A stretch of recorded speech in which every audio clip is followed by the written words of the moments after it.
ازيكم يا جماعه، واهلا بكم في فيديو جديد من قناه شاندو. هكلمكم النهارده على اخبار النادي الاهلي وبعض الاخبار، بس الاول نصلي على سيدنا محمد عليه الصلاه والسلام ونشترك في القناه وفعل زر الجرس عشان يوصلك كل جديد بنزله. ندخل بقى في التفاصيل. بسم الله. اول خبر معانا ان النادي الاهلي الكبير، النادي الاهلي العظيم، النادي الاهلي بطل مصر وافريقيا والعالم كله في نظري. يعني ده النادي الاهلي يا جماعه بيكسب وبيفوز بجائزه افضل نادي في الشرق الاوسط وافضل نادي في العالم، بيتفوق على ريال مدريد ومانشستر سيتي في العالم، بيتفوق على العين الاماراتي والهلال السعودي والنصر السعودي في الشرق الاوسط.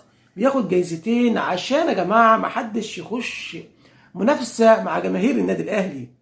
اوعى تخش منافسه مع جماهير النادي الاهلي. النادي الاهلي ده كبير يا ابني وجمهوره عظيم وكبير، مش اي نادي تاني. اول حاجه النادي الاهلي بيفوز بجائزة أفضل نادي في العالم بنسبة 32.9%. أما ريال مدريد في المركز الثاني بنسبة 27.4%. وفي المركز الثالث مانشستر سيتي بنسبة 10.5%. أما في الشرق الأوسط النادي الأهلي بنسبة 29% و6%، والهلال 26 و6%، والعين الإماراتي 22 و8%، والنصر السعودي بنسبة 20.9%.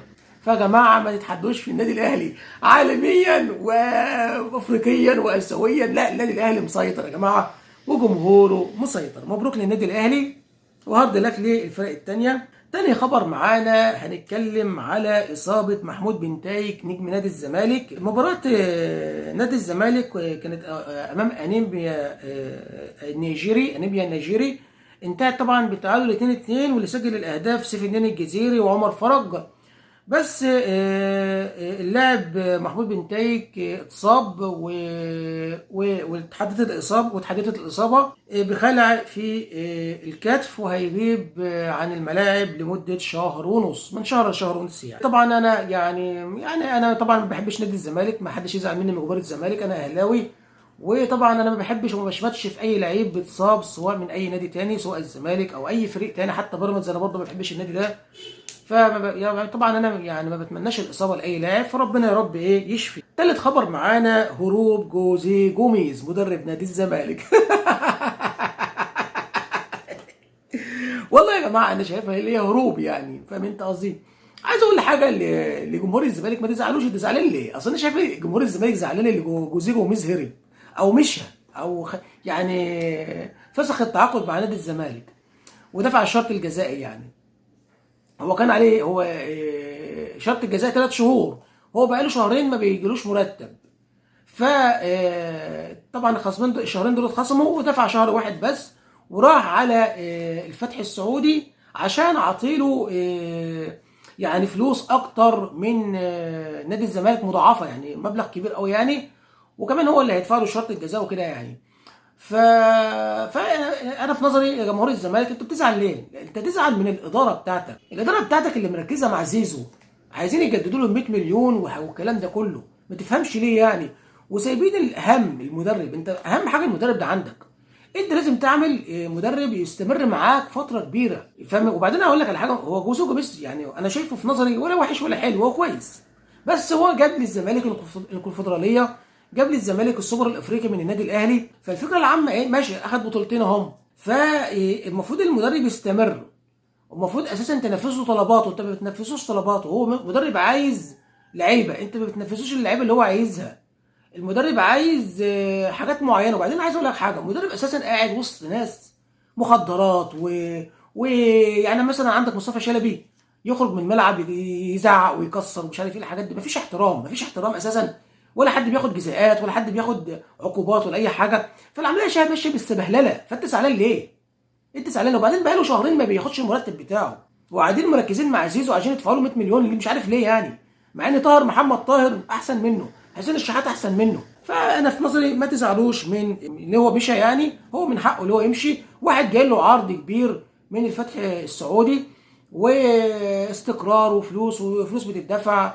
فطبعا انا لو مكانه طبعا همشي.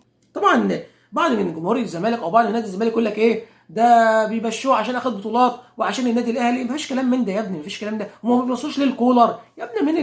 مين مدرب يروح النادي الاهلي ويمشي؟ يا ابني النادي الاهلي اساسا كده كده من غير مدرب بياخد بطولات. النادي الاهلي استقرار، النادي الاهلي بيدفع المرتب في ميعاده، النادي الاهلي حاجات تانية، حاجه تانية خالص. فمين يكون مع النادي الاهلي ويمشي من النادي الاهلي؟ احنا اللي بنمشي المدربين، احنا بنمشي المدربين عشان وحشين. لو مثلا مدرب وحش وحصلت كتير يعني، مدرب وحش يلا بالسلامه، وندفع له كمان الشرط الجزائي بالجزمه يا عم، لانه وحش مش هيجيب بطولات، مش هيخلي الزمالك، مش هيخلي الاهلي في مستوى كويس. فاهم انت قصدي؟ فما ما تبص ما تقولش ايه، مش معنى ما يعني الانديه السعوديه ما بتبصش لمارسيل كولر الحاجات دي كلها. مين يا ابني يبقى مع النادي الاهلي ويمشي يا ابني؟ خلي بالك ده مش اول مدرب يمشي من نادي الزمالك ويروح السعودي، يعني الفرق السعوديه. عندك كارتيرون راح التعاون السعودي، وعندك باتشيكو راح الشباب السعودي، وبعد كده جوزيه جوميز راح الفتح السعودي. ف يعني هقول لكم ايه يعني، يلا بالسلامه. برضه هقول لك برضه الزمالك يعني طبعا هيواجه مشكله كبيره، لان الماتش اللي جاي هيكون قدام المصري في كاس الكونفدراليه الافريقيه في الجوله الثالثه، هتكون يوم الاحد الموافق 15/12، هتكون الساعه 9 بتوقيت مصر. فالزمالك هيواجه المصري، فالمصري ما هوش فريق سهل، الماتش برضه فريق صعب السنه دي، رغم اللي هو تعادل الماتش اللي فات 1-1 في كاس الكونفدراليه الافريقيه برضه. فمشكله كبيره اللي انت مبقاش معاك مدرب وبتواجه فريق صعب وزي المصري، فالله يكون في عونكم يعني. طبعا انا بتمنى لكم ان انتوا تضربوا يعني.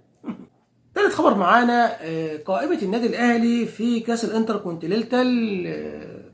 هيكون في حراسه المرمى محمد الشناوي وحمزه علاء ومصطفى مخلوف، وفي الدفاع خالد عبد الفتاح ورامي ربيعه وعمر كمال ويوسف ايمن وياسر ابراهيم واشرف داري واكرم توفيق وكريم الدبيس ويحيى عطيه الله. وخط الوسط هيكون عمرو السوليه واحمد نبيل كوكا وامام عاشور ومروان عطيه ومحمد مجدي قفشه ومحمد عبد الله ومصطفى ابو الخير وكريم ندفيد وعمر الساعي. وخط الهجوم طاهر محمد طاهر ومحمود كهربا واسامه ابو علي وبيرسي تاو ورضا سليم وحسين الشحات وسمير محمد. دي قائمة النادي الأهلي في بطولة الانتر كونتيننتال. جريدة الأهرام المصرية قالت إن إدارة النادي الأهلي هتدي مكافأة $500,000 لكل لاعب في حال وصولهم للمباراة النهائية في الانتر كونتيننتال ومواجهة ريال مدريد الأسباني. برضو في خبر إن الراحلين بنسبة 100% عن النادي الأهلي هيكونوا بنسبة كبيرة، طبعا بيرسي تاو وكريم ندفيد ويوسف أيمن ورضا سليم. طبعا يوسف ايمن مدافع جاي من الدحيل القطري في سبيل الاعاره لمده عام واحد بس. طبعا احنا شفناه في المباراه كان مستوى وحش جدا، فمارسيل كولر مش عايز ايه يعني يستمر مع النادي الاهلي وعايز يمشيه. اما بيرسي تاو فبينتهي العقد بتاعه مع النادي الاهلي في نهايه الموسم الحالي.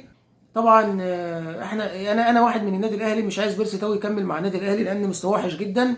هو يعني ما بيفلحش او مستواه ما بيرجعش الا قدام النادي الاسماعيلي، مش تفهمش ليه يعني. اما مع الانديه الثانيه مستواه زباله زباله زباله يعني.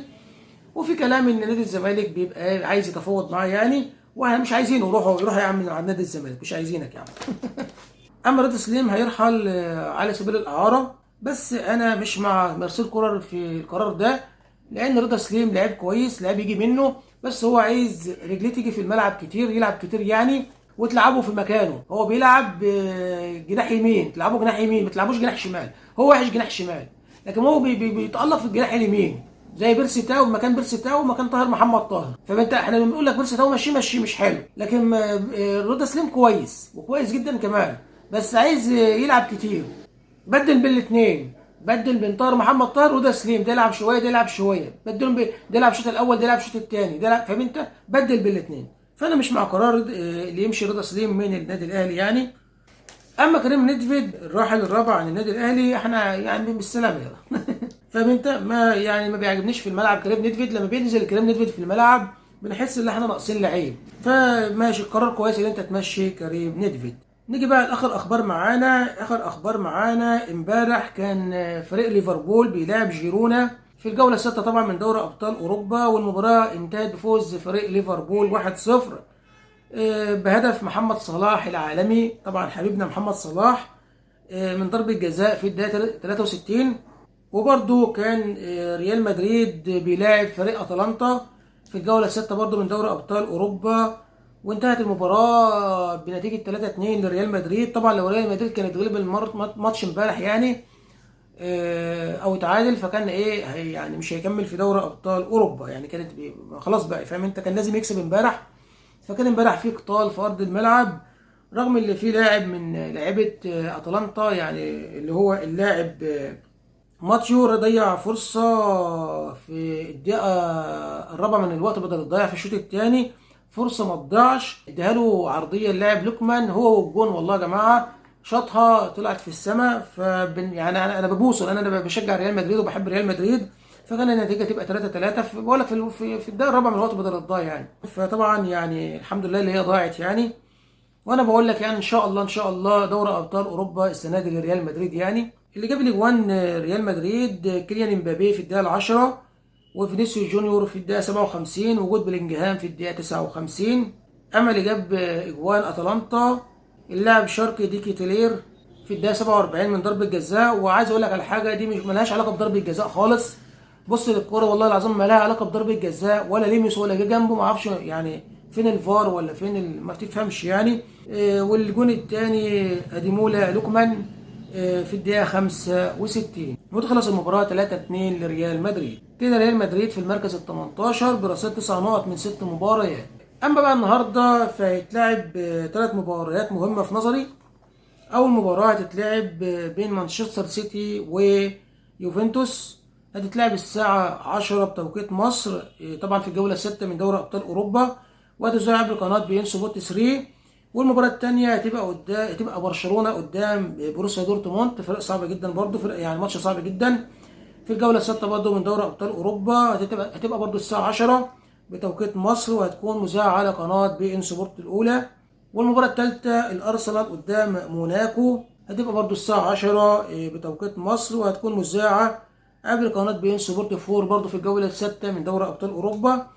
أما المباراة اللي أنا طبعا هتابعها النهاردة أساسي يعني، وكل الأهلاوية لازم يتابعوها، وطبعا ما أعتقد الزملكاوية هيتابعوها، اللي هي مباراة في كأس الانتر كونتيننتال في الدور الثاني. بوتافوجو البرازيلي هيقابل باتشوكا المكسيكي الساعة 7 بتوقيت مصر. والمباراة هتذاع عبر قناتي الكأس 5 بصوت المعلق خالد الحدي، وعبر قناة بي إن سبورت 2 بصوت المعلق عامر الخزيري. طبعا اللي هيكسب المباراة ديت هيواجه النادي الأهلي في نصف النهائي يوم السبت الموافق 14 ديسمبر 2024 14/12/2024 الساعة 7 بتوقيت مصر والساعة 8 بتوقيت السعودية. إن شاء الله النادي الأهلي هو اللي هيكسب وياخد البطولة. طبعا يعني اللي هيكسب من مباراة الأهلي وهيواجه ريال مدريد في النهائي، وإن شاء الله نواجه احنا ريال مدريد، النادي الأهلي هو اللي يواجه ريال مدريد، وإن شاء الله الأهلي يكسب ريال مدريد. الموضوع ما هو صعب يا جماعة، الموضوع سهل والله، بس احنا نركز في الملعب ونلعب بحماس، وان شاء الله احنا قدها وناخد البطوله. ده كل اخبار النهارده يعني، حبيت اقول لك يعني اللي حصل يعني امبارح والنهارده يعني. لو عجبك بقى المحتوى بتاعي ادعمني واشترك في القناه وفعل زر الجرس علشان يوصلك كل فيديو بنزله. كان معاكم محمد كرم الشهير بشندو الاهلاوي، والسلام عليكم ورحمه الله وبركاته. سلام.